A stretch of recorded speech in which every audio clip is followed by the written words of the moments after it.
Shalom, shalom, shalom, shalom, ma famille. Shalom, shalom, shalom. Bonjour. Ah là là, ça fait plaisir de vous retrouver. Ça fait plaisir, ça fait plaisir. Alors, je sais, ça fait quelques jours seulement, non? Hein? Que, voilà. Vous m'avez manqué, je vous ai manqué, je vous ai manqué. Bon, allez, mais il faudrait surtout que ce soit Jésus-Christ qui chaque jour suscite encore et encore et encore en vous cette soif d'être avec lui, cette soif, n'est-ce pas, de demeurer, n'est-ce pas, avec lui. Au nom de Jésus-Christ, donc, cette soif-là doit être comblée chaque jour davantage. Il faudrait que ma sœur, mon frère, hein, que tu sois rempli de faim et de soif. Même si tu as mangé, tu dis non papa, je veux encore manger. Je veux encore que tu me remplisses. Père, remplis-moi encore. Remplis-moi de ton amour, remplis-moi de ta connaissance, remplis-moi de ta parole au nom puissant de Jésus. Et je chante pour Jésus. Oh, laissez ma famille. J'ai découvert, n'est-ce pas, bon, ce frère, ce bien-aimé qui, dont le site s'appelle Les Ateliers d'André. Vraiment, je pense que vous êtes nombreux avoir été déjà dessus et je vous conseille surtout pour les plus petits. Je ne veux pas vous mentir, hein. C'est dommage hein, qu'aujourd'hui on soit même à préférer hein, les images dessinées de personnes, des enfants qui chantent Dieu, que d'aller regarder les Tintins et les Tintines qui sont sûrs de chanter pour Dieu, mais pourtant qui sont en train de célébrer maman. Bon, je suis désolée, l'image ne sera pas très top avec le reflet de la lumière et tout, mais je suis obligée de rester dans cette posture. Alors, ce matin, je viens aborder un sujet. Tout d'abord, je viens encore témoigner au nom de tous, au nom, n'est-ce pas, de ma famille, ma petite famille, ma grande famille, c'est-à-dire mes frères et mes sœurs dans la foi. Je viens encore, n'est-ce pas, témoigner de toute notre compassion à nos frères et à nos sœurs, à nos bien-aimés, à nos semblables en tant qu'êtres humains du côté du Nigeria, qui ont encore subi les affres de la folie meurtrière qui habite, n'est-ce pas, des enfants maudits. Parce que, mes bien-aimés, il ne faut pas qu'on ait peur chaque jour davantage de dire certaines choses. Lorsque quelqu'un se lève un matin et décide d'aller faire du mal à d'autres, aller, n'est-ce pas, rip, comme on dit, aller carrément semer la terreur au nom d'une quelconque religion, c'est un maudit. Vous avez compris, non? Voilà, la personne est maudite. C'est comme ceux qui sont habités par le tribalisme, ils sont maudits. Ceux qui sont habités par le racisme sont maudits. Mais attention, toute malédiction peut être levée. Alléluia. Parce que tant que la personne est en vie, elle peut, n'est-ce pas, se repentir. Dieu lui donne l'occasion de se repentir. Alors, ta malédiction là, elle peut être levée si d'un cœur sincère. C'est comme quand un parent est énervé. Combien de parents, malheureusement, ont eu à maudire leur enfant sous le coup de la colère, sous le coup de l'irritation. Mais quand l'enfant a commencé à montrer les signes d'humilité, de repentance, le parent même encore, parce que ma famille, n'oubliez jamais, la bouche là, c'est ça, c'est qui sort de cette bouche, c'est elle qui est la verge. Mais est-ce que c'est une verge qui va produire une correction qui touchera l'âme, qui produira donc une repentance, ou est-ce que c'est une verge qui va plutôt susciter la malédiction, la mort? Voilà. Alors ma famille, à ses frères, je voudrais partager très rapidement une conversation que j'ai eue avec l'Esprit Saint. Oui. Alors j'étais là, j'étais en train justement de penser à... Je regardais le reportage sur ce qui s'est passé là il y a quelques jours, il y a je crois 2 jours ou 3 jours. Je crois que c'était hier, avant-hier, dimanche. Voilà. Donc dans une localité du Nigeria, des gens qui étaient dans un temple et qui sont allés voilà, pour pouvoir se communier ensemble. Et malheureusement, ils ont été attaqués à un moment donné. Donc des hommes armés sont rentrés et ont dépouillé, ont tiré, voilà, et ont enlevé plus de 250, 300 personnes. Et hier, d'ailleurs, pendant que je donnais ce témoignage, il y a ma maman, maman Pierrette, qui me disait qu'il se peut qu'il y a 50 enfants au moins qui ont réussi à s'échapper. Alors, et tout à coup, j'entends, vraiment, hein, j'entends, oui, le fait de voir ce type de choses, c'est normal que ça fasse mal. Ça fasse mal, c'est normal que ça suscite des émotions. Mais, est-ce que là où ces gens vont, je suis là-bas? Écoutez bien. Est-ce que là où ces gens vont, Dieu est présent? Hey, je ne vous mens pas. Ça m'a saisi. Parce que ça m'a rappelé, pour ceux qui me suivent ici depuis des années déjà, vous pourrez vous en rappeler, j'étais un jour venu donner un avertissement de l'Éternel à ceux qui continuent d'aller dans certains endroits où ils pensent le rencontrer, où ils pensent retrouver l'Éternel. Et que ces lieux seront chaque jour davantage, de tels lieux seront des tombes pour beaucoup. Je ne sais pas si vous vous en rappelez, pour ceux qui me suivent. Et malheureusement, d'ailleurs quand j'avais donné ce message, il y avait eu un pèlerinage en Israël où, je vous dis, je donne le message aujourd'hui et le lendemain, on entend qu'il y a eu des centaines de personnes piétinées, beaucoup décédés, qui sont allés dans un lieu où c'est pèlerinage, je sais quoi, c'était en Israël. Il n'y a pas longtemps, là, il y a peut-être 1 an et demi ou 2 ans, je ne sais plus. Et je le dis encore ce matin. Il faut que je fasse vite parce que je me prépare à aller au travail. Je le dis encore ce matin. Beaucoup de lieux seront des tombes. Comme ça a été le cas par le passé, parce que ce n'est pas nouveau. Mais ça va aller crescendo.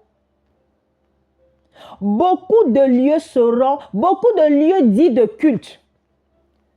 Où il y a des gens qui sont sincères, hein, qui partent de chez eux en sachant qu'ils partent dans un lieu pour pouvoir adorer, pour pouvoir retrouver, comme quand j'entends encore parfois certaines de nos mamans, certaines de nos sœurs, parce que c'est beaucoup d'abord les femmes, disent non, je vais à tel endroit pour aller rencontrer Dieu.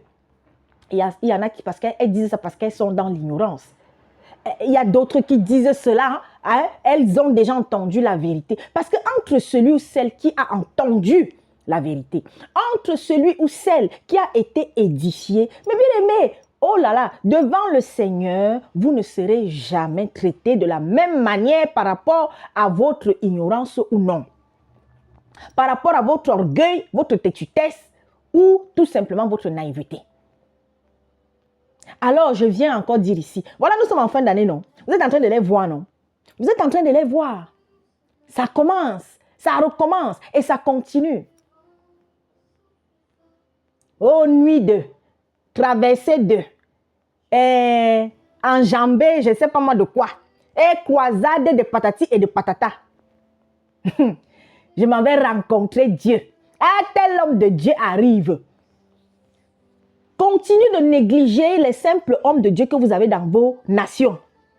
Continuez de négliger le pasteur qui, parce que lui, il n'a pas de temple bâtiment gigantesque, que quand il arrive quelque part, il n'y a pas de tintin qui court à côté de lui comme garde du corps, que quand sa femme et lui arrivent, on ne déroule pas le tapis rouge. Continuez. Devant vous, hein, vous êtes en train de voir comment la plupart de ceux que vous idolâtrez là, la plupart de ceux qui viennent vous amener à aller toujours célébrer les anniversaires de leur mariage. Mais vous, on ne célèbre jamais l'anniversaire de vos mariages. Hein? Vous êtes toujours là, continuez. Oh, mes bien-aimés, oh là là là là. Je dis, oh, continuez. Mais vous, mes frères, mes sœurs, qui êtes sur cette chaîne, qui êtes, n'est-ce pas, chaque jour, parce que je sais que parmi vous, il y en a qui ont déjà gagné en maturité. Mais bien-aimés, rejetez avec force tout cela.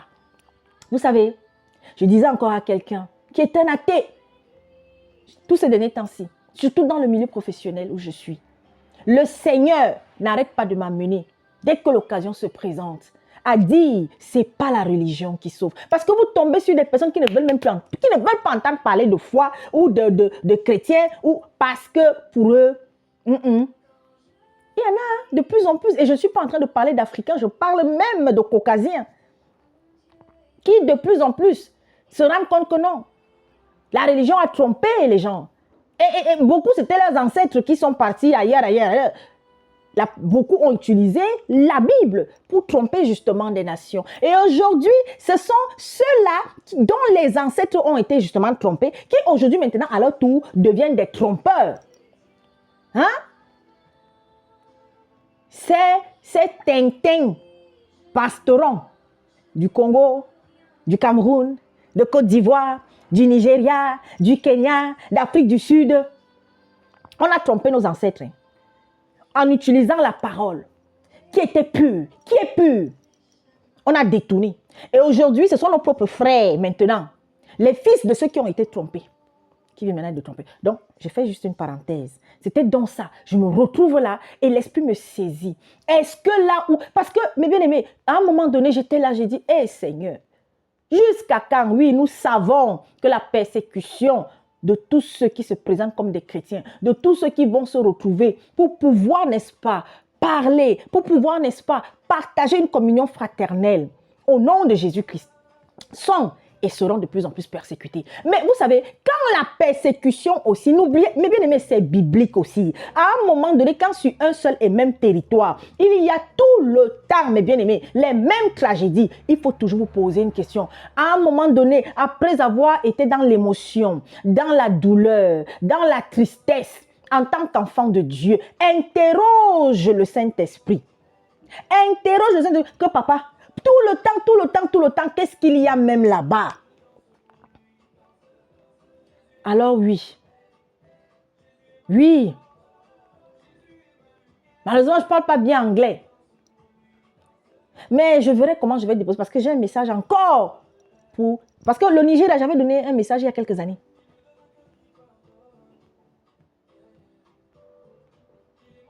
Prions, continuons de prier. Mais prions surtout pour que, mes bien-aimés, que ce soit au Nigeria, que ce soit en Chine, que ce soit je ne sais où, qu'il y ait des personnes qui continuent d'ouvrir les yeux, que l'esprit, mes bien-aimés, du discernement, touche plusieurs personnes. C'est de ça qu'il s'agit. Nous allons rentrer dans un temps où de plus en plus, mes bien-aimés, et c'est le cas où la sécurité, ça ne veut pas dire que parce que tu es chez toi, la mort ne va pas te trouver là-bas.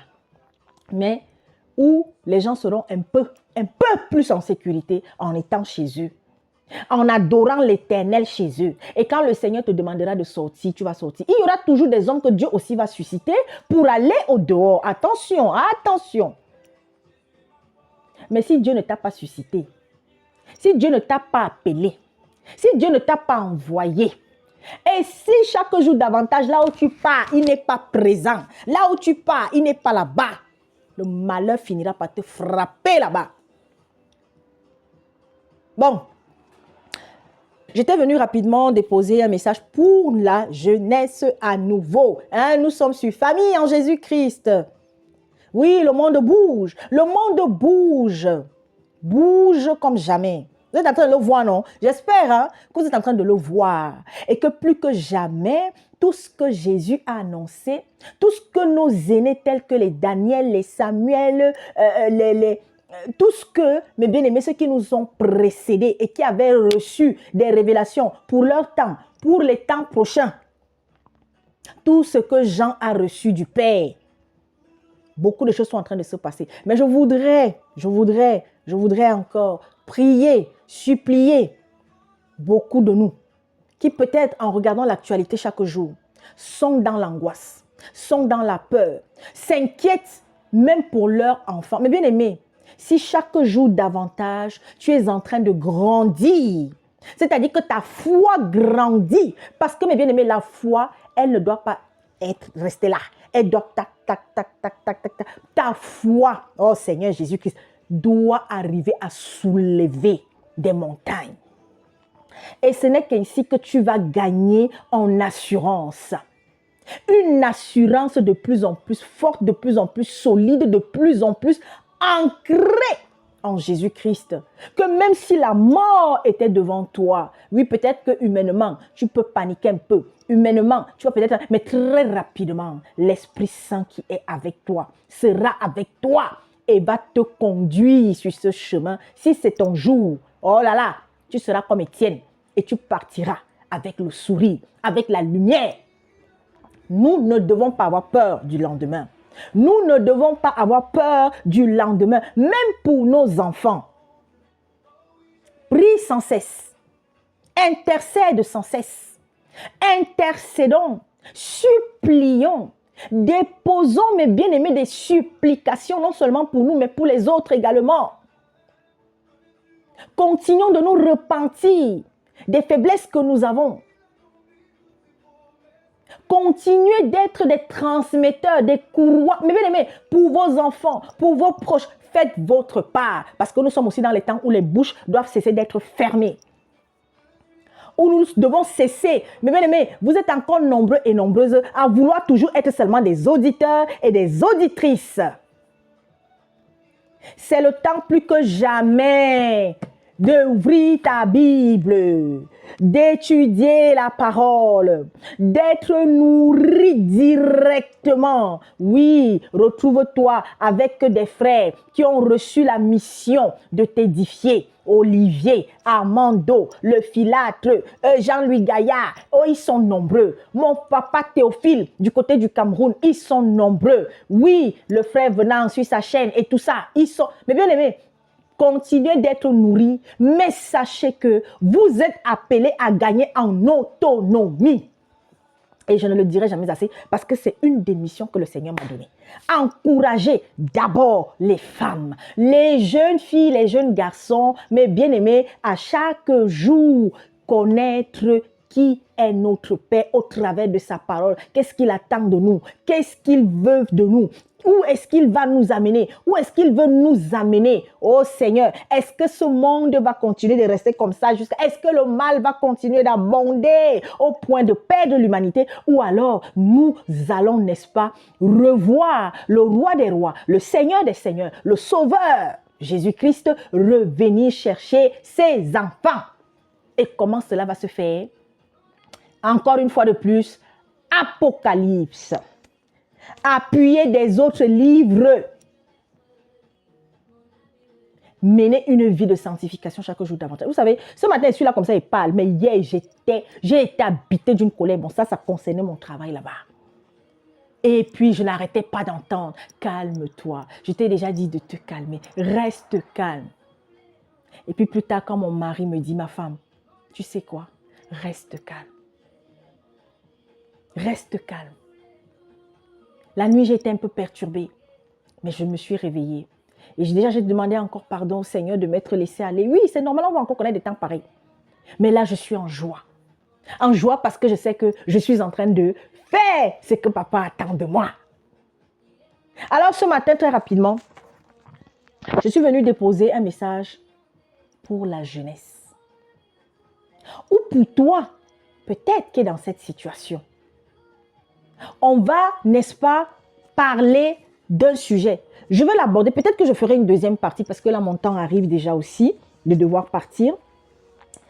C'est sur un sujet qui, malheureusement, comme certains sujets, continue soit d'être tabou, soit alors, peut-être que les frères, moi je parle aux enseignants là, hein, je parle à ceux-là qui ont la mission de perdre le troupeau que nous sommes. Beaucoup n'abordent pas trop ce sujet sur la virginité. La virginité physique. Afin de parler à ces jeunes filles, ces jeunes garçons. Et même à ces femmes ou ces hommes. Mais il y a des adultes. C'est-à-dire qu'il y a des personnes qui ont plus de 20 ans, 25 ans. Est-ce que vous savez qu'ils sont vierges? Et beaucoup de ces personnes sont dans un mal-être. Beaucoup de ces personnes, mes bien-aimés, sont dans une situation où c'était comme s'ils étaient une curiosité de la nature. Alors, je vais d'abord commencer par lire quelques versets. Écoutez bien. Lévitique 21 au verset 13. Il prendra pour femme une vierge. Après, vous le savez, quand on donne un verset, tu peux remonter pour maintenant connaître la situation. Dans quel contexte, merci Seigneur, dans quel contexte le verset a été donné, tu remontes et tu peux redescendre. Mais je lis juste ça. Donc, Lévitique 21, 13, il prendra pour femme une vierge. Deutéronome 22 au verset 15. Alors le père et la mère de la jeune femme prendront les signes de sa virginité et les produiront devant les anciens de la ville à la porte. Il y a des tribus qui font encore cela. Il y a des communautés, par exemple les gitans, qui font encore cela. Il y a aussi dans certaines communautés d'obédience musulmane, des Peuls qui font aussi cela. Je continue. Exode 22 au verset 16. Si un homme séduit une vierge qui n'est point fiancée et qu'il couche avec elle, il paiera sa dot et la prendra pour femme. Et je continue, je vais finir avec celui-là. Apocalypse 14 au verset 4. Ce sont ceux qui ne se sont pas souillés avec des femmes, car ils sont vierges. Ils suivent l'agneau partout où il va. Ils ont été rachetés d'entre les hommes comme des prémices pour Dieu et pour l'agneau. Voilà. 1 Corinthiens 7 au verset 38. Ainsi, celui qui marie sa fille fait bien, et celui qui ne la marie pas fait mieux. Hey Dieu, je continue. Deutéronome 22 au verset 29. On avait lu un autre passage, ça va paraître, mais il y a des mots qui sont un peu plus forts encore ici. L'homme qui aura couché avec elle donnera au père de la jeune fille 50 cycles d'argent. Et parce qu'il l'a déshonorée, il la prendra pour femme et il ne pourra pas la renvoyer tant qu'il vivra. Je m'arrête là. On a lu des passages qui parlaient de la virginité physique qui a été, n'est-ce pas, bafouée. Mais on a aussi parlé de la virginité spirituelle. Vous le savez, non? Pour ceux qui ont lu, pour ceux qui ont entendu, pour ceux qui connaissent l'histoire des 10 vierges, hein? Les 5 vierges sages et les 5 vierges folles. Maintenant, moi, je vais beaucoup plus. Vous savez, c'est un sujet, en fait, depuis 3 semaines, presque un mois. L'esprit me poussait vraiment beaucoup à devoir exhorter là-dessus. J'ai pris le temps. Nous, là, on est rentré dans le mariage. On était déjà décapsulés. On a connu une vie. On a été dans le désordre. Mais je vais vous raconter ma petite histoire.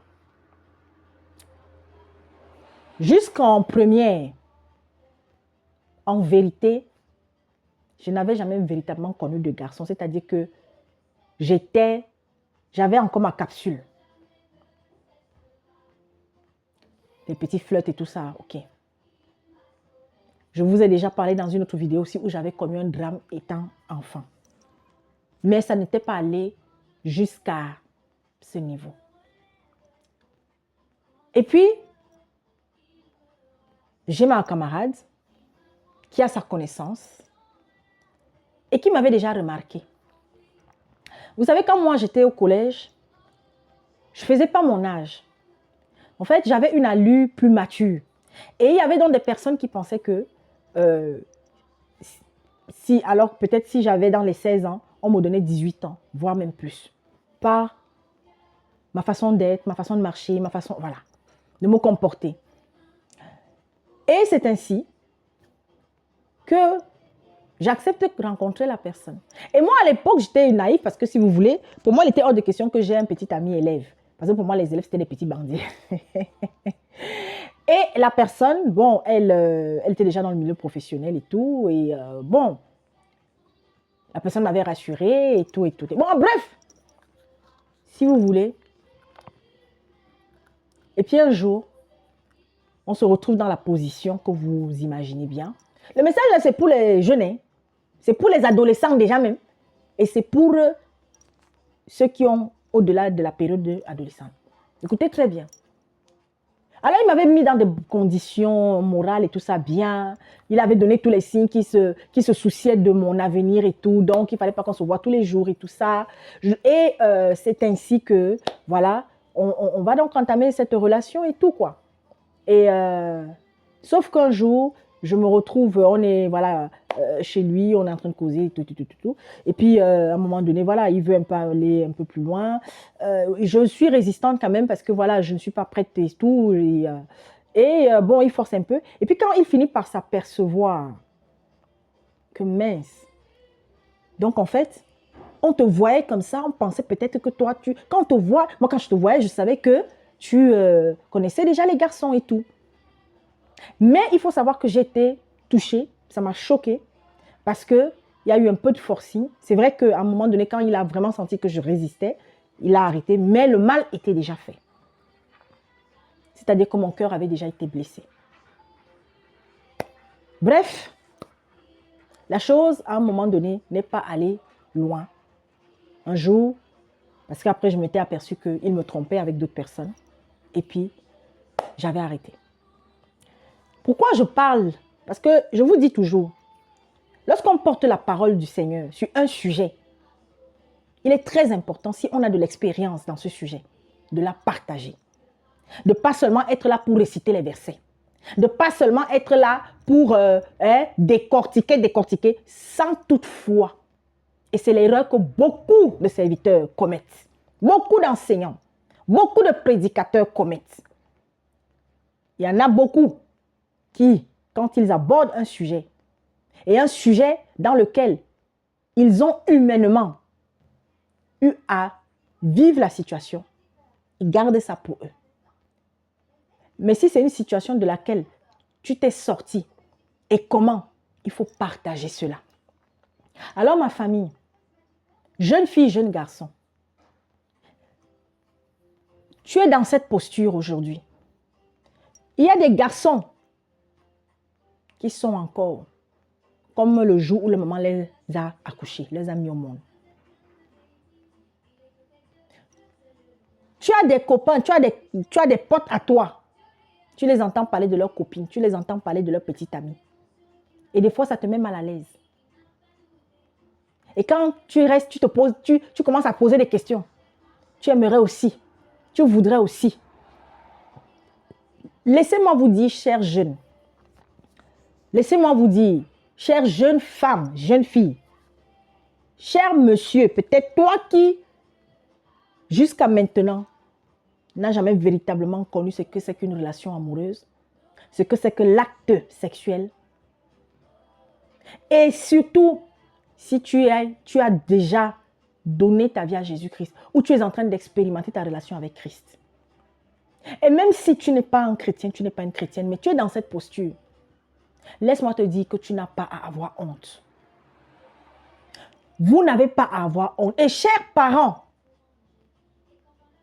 c'est des sujets qu'il faut aborder avec vos enfants. Vous savez, il ne faut pas être dans la naïveté. Parce qu'il y a des parents, quand ils voient leurs enfants, l'enfant parle, l'enfant rentre d'aller, l'enfant, ah mon enfant est sérieux, ah ma fille ne connaît pas encore si, ah machin. Sachez que c'est très souvent en milieu scolaire, en côtoyant les potes, les amis, les copines, qu'on va porter une autre éducation. Et qu'on va découvrir ce qu'il ne fallait pas découvrir au moment qu'il ne faut pas. Alors, je viens, ma famille, nous prier, nous supplier d'arrêter d'avoir des sujets tabous. Vous avez des enfants qui souffrent. Vous avez peut-être une petite soeur qui est mal dans sa peau. Vous avez peut-être un fils, un frère, un ami même, qui n'a jamais été avec une fille. Quelle est votre mission auprès de cela? Eh bien, c'est de leur dire qu'ils ont un trésor entre les mains. Jeune fille, tu vois tes copines, elles parlent de leur petite amie. Tu as ta camarade. Mais bien aimé, le diable est en train de faire un travail là-dehors. Même au niveau de l'école primaire aujourd'hui, cours moyen 1, cours moyen 2. Je suis désolée. Il y a des enfants qui sont déjà gâtés. Mais si toi, tu as la certitude, parce que tu échanges, parce que tu as peut-être une enfant qui est ouverte, tu as peut-être un fils qui est ouvert, amen. C'est une grâce pour toi. Mais il y en a qui ont des enfants cachotiers. Il y en a qui ont des enfants qui ne parlent pas beaucoup. Et il y a des parents qui ne font pas attention à ça. Ma famille, nous là, si on avait su, vous savez, et juste pour vous dire, hein, j'avais déjà plus de 18, 19 ans. Hein, parce que quand j'avais repris la première, je ne m'étais pas amusée, j'avais repris. Alors, c'est véritablement à 21 ans que le décapsulage total s'est fait. Et même après cela, j'avais regretté. Vraiment, mes premières histoires d'amour, ce n'étaient que des histoires. C'est-à-dire que je finissais toujours par... Je tombais seulement sur des personnes, en fait, qui ne voulaient que... qui voulaient que mon corps. J'étais dans cette naïveté. Mais ça m'a forgé. Mais il y en a combien? Il y en a qui se sont même suicidés après avoir donné, après avoir laissé que leur virginité soit, n'est-ce pas, arrachée. Et que même jusqu'à aujourd'hui, ils vivent ce mal-être-là. La première partie, je parle d'abord de la virginité physique. Vous avez des petits-enfants, parlez-leur. À travers la télé, à travers Internet, mes bien-aimés, arrêtez de croire que votre enfant ne connaît rien. Votre enfant ne sait rien. Interrogez les plus petits, là, vous serez surpris. Ne soyez pas là pour dire ou pour menacer, ou peut-être si votre fille. Et parce qu'il y a aussi des parents, hein. Parce que peut-être leur fille, elle est rentrée 30 minutes après, 1 heure après. De suite, on t'accuse. De suite, ce sont les insultes. Surtout nos mamans africaines. De suite, c'est le soupçon que non, tu étais où? Si tu étais où, quand on va te faire ci, quand on va te faire ça, quand on va te faire ça. Alors que la fille, elle n'a même personne. Elle ne connaît même pas ces choses-là. Mais elle a peut-être traîné juste en rentrant de l'école. Mais il y en a aussi que c'est le contraire.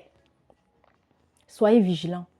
Et pour vous aider encore plus, que ce soit toi qui es dans cette position, je viens te dire, à toi, jeune femme, il y a des jeunes femmes, mes bien-aimées, qui ont encore tout cela. Claire, personne n'a touché à ça. Et il y a la peur aussi qui s'est installée, hein, parce qu'il y en a d'autres que c'est par peur. Soit peut-être parce que la maman avait vécu un traumatisme et en accouchant cet enfant, elle a transmis ce traumatisme à cette peur. Parce que vous savez, il faut savoir qu'il y a des traumas qu'on transmet à notre enfant. Si Dieu a prévu qu'il y a un homme pour toi quelque part, maman, garde cela encore le plus longtemps possible. Mais Dieu aussi peut prévoir que tu vas rester comme ça là jusqu'à ce que tu quittes ce monde. Mais il ouvrira des portes pour que tu sois heureuse. Arrête d'être malheureuse parce que tu n'as pas un petit ami, parce que tu n'as pas un fiancé. Toi, jeune homme, peut-être que tu t'es amusé déjà. Peut-être que oui, tu as été... Hein, parce qu'il y a des garçons qui ont été, n'est-ce pas, amenés dans cette histoire par des femmes, des filles plus âgées. Et aujourd'hui, tu as donné ta vie au Seigneur, mais tu n'es pas marié. Mais tu flirtes. Mais voilà, tu fréquentes une fille. Oui. Avoir une fille qu'on convoite, ce n'est pas un péché. Mais seulement, si vous êtes en train de fréquenter une assemblée, fréquenter des frères, bref, si vous êtes en train de faire votre marche chrétienne, jeune homme, restreignez-vous. Et s'il y a des pensées qui vous assaillent, des désirs et des plaisirs qui vous assaillent, eh bien, commencez à traiter durement votre corps comme le faisait Paul. Comment? Tout seul, on ne peut pas. Évitez d'être dans des conversations. Évitez de regarder certaines images. Évitez d'écouter certaines musiques. Évitez, mes bien-aimés, d'être dans des postures où quand je vais aller dormir, je vais être dans un film. Je vais voyager. Je vais aller au pays des merveilles pour ne pas dire au pays des cauchemars. Ce n'est pas Dieu qui descendra pour dire ne regarde pas la télé, arrêtez de regarder vos télénovelas où les gens, où qui sont, avant même encore les télénovelas, nous à l'époque, les Isaura, les mademoiselles, il n'y avait pas trop d'images obscènes. Mais aujourd'hui, beaucoup de séries brésiliennes et tout ça là, même les films africains, tout ça, le sexe est partout. Partout. La vulgarité dans le langage. Alors, fuyez. Fuyez. Toute situation qui va vous mettre dans une position inconfortable.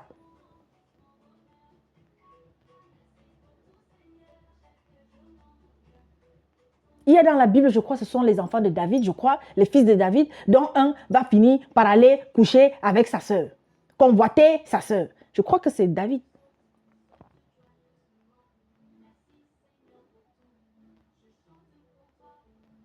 Alors faisons attention. Si je me trompe, qu'une personne corrige. Je n'ai pas eu le temps d'aller là maintenant dans la Bible pour pouvoir chercher le passage. La virginité est sacrée. C'est pourquoi même aujourd'hui, quand les gens se marient, vraiment, oui, c'est vrai. Bon, la mode, bon, on a trouvé ça. Mais le blanc, au départ, représentait la pureté de la fille. La pureté à ce niveau-là. Pas la pureté de cœur, mais la pureté de cœur aussi, si ça y va, amen. Mais c'était pour, n'est-ce pas, représenter la pureté charnelle de cette personne. Même le voile. En vérité, quand on se marie, c'est pas n'importe qui. C'est pas n'importe qui doit mettre le voile sur la tête. Mais bon, nous, on se marie, on met le voile à tort et à travers. Chers parents, vous avez votre fille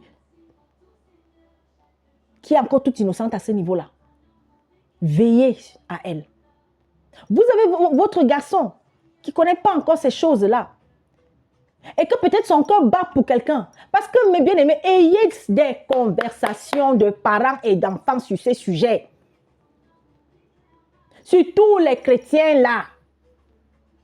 Arrêtons de croire que non, nos enfants sont innocents, nos enfants ne sont pas du monde. Dès que l'enfant sort de la maison, tu ne sais pas avec qui il va échanger. Qui il ou elle va croiser sur le chemin.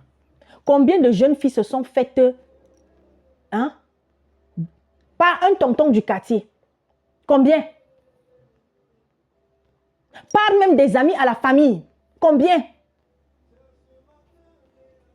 Mais sachez, et vous les jeunes, toi peut-être faites écouter ce message à ces enfants-là, à ces jeunes filles, à ces jeunes garçons. Toi, si tu es en train de faire des choses dehors, ou bien tu es en train peut-être d'être dragué, d'être courtisé par quelqu'un, si c'est à l'école, au lycée, au collège, si c'est au quartier, ou peut-être tu es en train de faire un stage quelque part, je ne sais pas, il y a peut-être un vieux tonton qui tourne autour de toi depuis quelque temps. Il faut en parler à la maison. Il faut en parler ou à un tonton ou à une tata avec qui tu t'entends bien. Vous avez compris, non? C'est très important. Donc, maintenant, peut-être je ferai une deuxième partie, je ne sais pas. Au-delà de cette virginité physique, le Seigneur nous appelle à la virginité spirituelle. Et la virginité spirituelle passe, mes bien-aimés, par le dépouillement de notre cœur, de tout ce qui est sale, de tout ce qui est mauvais, chaque jour davantage, afin de revêtir petit à petit une nouvelle virginité. Oui, tu n'es pas marié, mais tu as connu des hommes. Tu n'es pas marié, mais en ce moment, tu es dans une relation avec un homme. Et en même temps, tu dis que oui, tu es une servante de Dieu. Non, maman, moi, je ne passe pas par 4 chemins. Oui, un jour, j'ai dit stop. Un jour, j'ai dit stop au désordre. Stop à la saleté. Seigneur, je suis fatiguée. Si tu as prévu qu'il y a quelqu'un pour moi quelque part, ça va prendre le temps que ça va prendre. Je rencontrerai la personne. Mais sinon, je préfère rester ma chose comme ça. Mais bien aimé, l'amour des hommes pour les hommes fait souffrir. Qu'on ne vous mente pas. Surtout si en face de nous, on est tombé malheureusement sur la mauvaise personne. Ne nous précipitons pas, ne vous précipitez pas, chers enfants. Ne vous précipitez pas. Ne soyez pas pressés. Aujourd'hui, quand on voit des tout vraiment plus jeunes même que nous à l'époque, vous les entendez déjà, ma copine. Tu regardes le moustique, tu dis que Seigneur, toi, tu as déjà une copine, que tu donnes quoi à la copine là? Rien que le mpina. Ça sert à quoi? Et je voudrais terminer en disant, jeune fille, sache que tant que ton corps est préservé, ce corps gagne en valeur. Il y a des couples qui, quand tu vois l'homme est comme la lune. Je suis désolée, le beau et le lait existent. La femme est moins. Mais l'homme là, c'est là-bas que lui, il a dit que je meurs. Pourquoi? Quand vous allez chercher, vous allez voir que souvent, il a trouvé cette fille pure. et il l'honore. Oh, il a été avec d'autres avant elle, avec qui il a joué au ballon.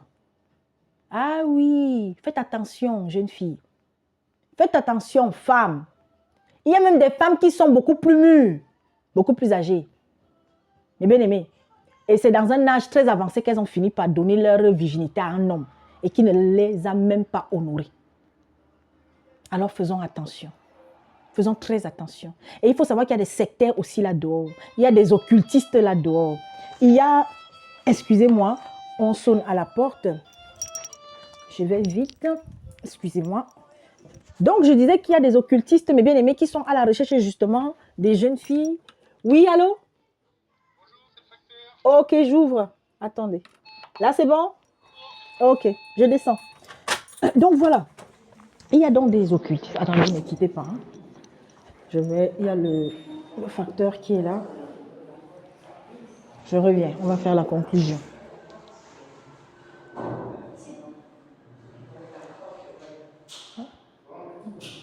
Oh oui, Jésus, il m'a sauvé. Donc voilà, ma famille. C'est un sujet que nous allons poursuivre peut-être dans une autre vidéo ou que je reviendrai, mais rapidement. C'était le message donc de ce jour. Et soyons sages, ma famille. Soyons sages. Voilà. À très bientôt.